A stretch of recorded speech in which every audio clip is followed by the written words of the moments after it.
this video, we explore stencils in detail. A stencil is a grayscale image that controls or influences the deformation and shape of a surface. Lighter areas of the stencil prevent any deformation, while darker areas permit it. To effectively create a stencil, we select an appropriate alpha, and then go to the Transfer subsection in the Alpha palette. Here, we click on Make Stencil, and this is how a stencil typically appears.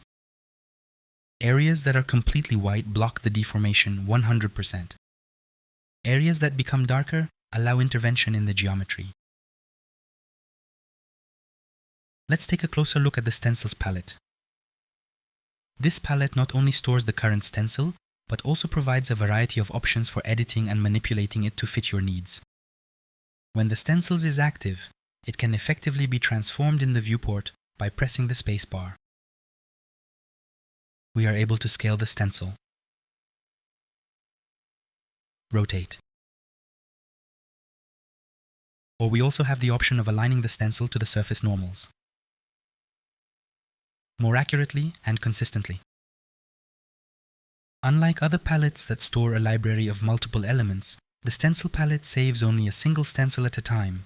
However, stencils can be created from any available alpha, regardless of whether we created an alpha in the viewport or imported a custom-made alpha from the image editing program. In the next video, we'll look at how to convert alphas into 3D objects.